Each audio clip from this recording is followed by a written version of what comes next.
The iGel is a novel and innovative supraglottic airway management device made of a medical-grade thermoplastic elastomer, which is soft, gel-like and transparent. It took over 5 years of development to perfect a non-inflatable anatomical seal of the pharyngeal, laryngeal and perilaryngeal structures that would reduce compression trauma.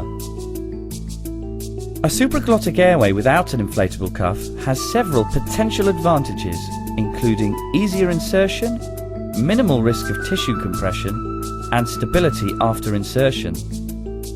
iGel is a latex-free single patient use device that has a gastric channel to reduce the risk of aspiration.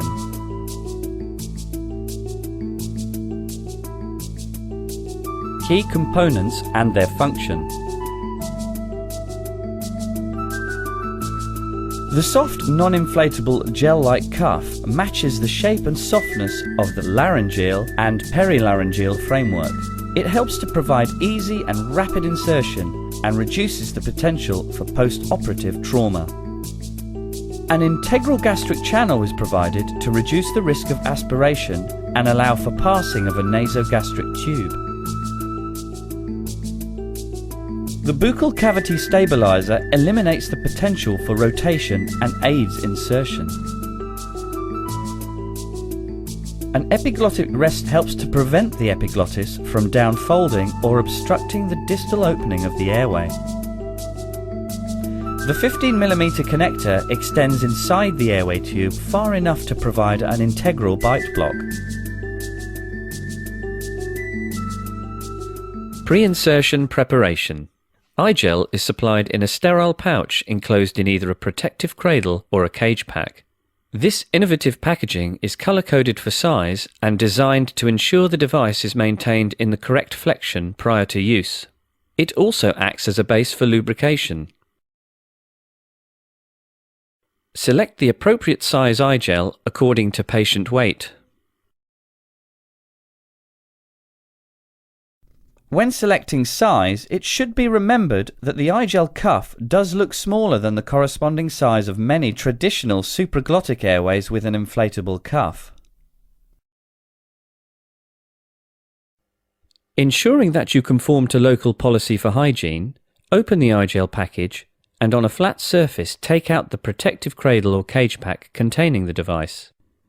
In the final minute of pre-oxygenation, remove the iGel and place a small bolus of a water-based lubricant, such as KY jelly, onto the middle of the smooth surface of the cradle or cage pack in preparation for lubrication. Do not use silicone-based lubricants.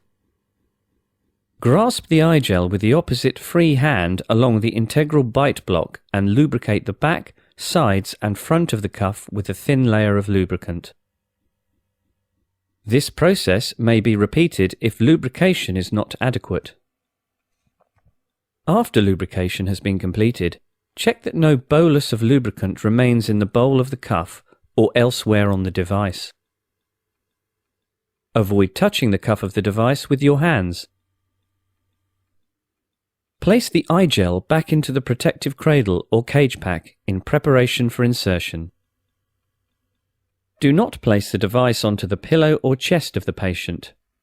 Always use the protective cradle or cage pack.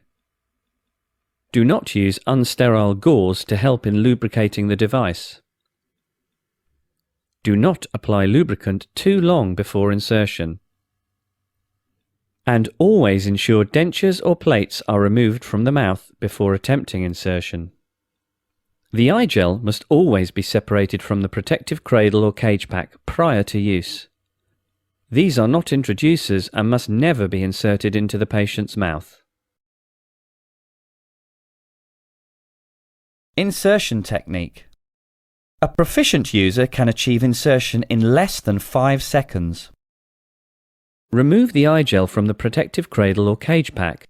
Grasp the lubricated iGel firmly along the integral bite block. Position the device so that the iGel cuff outlet is facing towards the chin of the patient.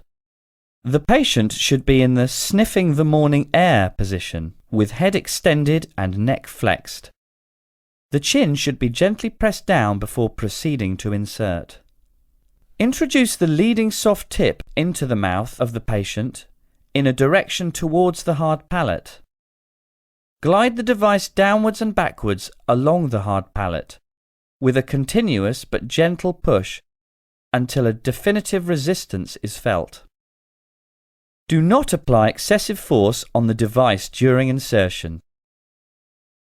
It is not necessary to insert fingers or thumbs into the patient's mouth during the process of insertion.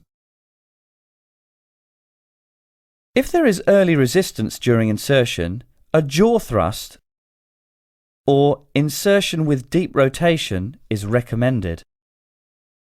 When inserted to a definitive resistance, the tip of the eye gel should be located into the upper esophageal opening, and the cuff should be located against the laryngeal framework. The incisors should be resting on the integral bite block. The eye gel has a horizontal line on the integral bite block to indicate the optimal position of the teeth. But the teeth may rest safely anywhere on the integral bite block. The eye gel should then be taped down, maxilla to maxilla. When inserting the eye gel, it should be remembered that partial resistance and then a feeling of give way may sometimes be felt before the endpoint resistance is met. This is due to the passage of the bowl of the eye gel through the facial pillars. This is quite normal and consistent with correct insertion, but in such cases, insertion needs to continue until definitive resistance is felt. Let's look at some eye gel insertions in real patients. Note the sniffing the morning air position and the gentle press down on the chin. See how there is no need for fingers to be inserted in the mouth. There is never a need to apply excessive force or to repeatedly push down on the device once definitive resistance has been felt. How to use the gastric channel.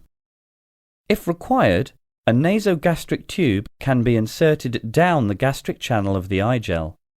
For a quick and efficient insertion, it is important that the nasogastric tube and the gastric channel of the eye gel have been adequately lubricated before insertion is attempted. The ideal way to achieve this is to place a small bolus of lubricant over the proximal end of the gastric channel. The nasogastric tube should then be inserted a short way down the channel and moved in and out to prime it before completing insertion. The maximum size of nasogastric tube that can be inserted down the eye gel is size 10 French gauge for a size 1.5, 12 French gauge for a size 2, 2.5, 3 and 4, and a size 14 French gauge for a size 5 eye gel. In summary, eye gel is a simple and effective alternative to traditional supraglottic airway devices. Eye gel has been designed to eliminate the need for an inflatable cuff and create a superior anatomical seal mirrored to the pharyngolaryngeal structures. It includes a gastric channel to reduce the risk of aspiration and is very easy and rapid to insert. Eye gel offers natural airway management.